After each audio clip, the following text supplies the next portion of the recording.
ఇంకెక్కడికైనా వెళ్దాం. అన్నవరం టెంపుల్ కి వెళ్దామా? ఇప్పుడు కలవడానికి టెంపుల్కే రమ్మన్నావు, మళ్ళీ బయటికి వెళ్దాం కూడా టెంపుల్కేనా? నీకు ఇష్టమైన ప్లేస్ ఏంటి? ద్వారకా తెలుసా? కృష్ణుడి టెంపుల్ చాలా బాగుంటుంది. నీకు ఇష్టమైన sweet? Tirupati laddu. Sneha, gift for you. చాక్లెటా? ఇంకా ఏ దేవుడి ఫోటోనో ప్రసాదం గిఫ్ట్ ఇస్తామనుకున్నా. మీరు బ్రాహ్మిన్సా? కాదు, ఎందుకడుగు? అంటే పెళ్ళికుంది కదా. ఈ రోజుల్లో పిలక వేసుకున్న వాళ్ళందరూ పూజారులు కాదు, స్కూల్ పోస్ట్ బెంచ్ లో కూర్చున్న ప్రతి ఒక్కడు టాపర్ కాడు. నీకు బోర్ కొడితే ఏం చేస్తావు? రామాయణం, భగవద్గీత అలాంటి బుక్స్ చదువుతా.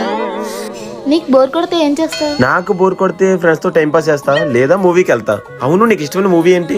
అన్నమయ్య, శ్రీరామదాసు, నరసింహ. నీకు ఎలాంటి క్వాలిటీస్ ఉన్న హస్బెండ్ కావాలి? డ్రింక్ చేయకూడదు, స్మోక్ చేయకూడదు, బ్యాడ్ వర్డ్స్ మాట్లాడకూడదు. నన్ను ప్రతి సోమవారం శివాలయం తీసుకెళ్ళాలి, మంగళవారం ఆంజనేయ స్వామి గుడి తీసుకెళ్ళాలి, బుధవారం. ఇలా అయితే దీన్ని పెళ్లి చేసుకునే ఆప్షన్ కంటే సన్యాసంలో కలిసిపోవడం బెటర్ ఏమో.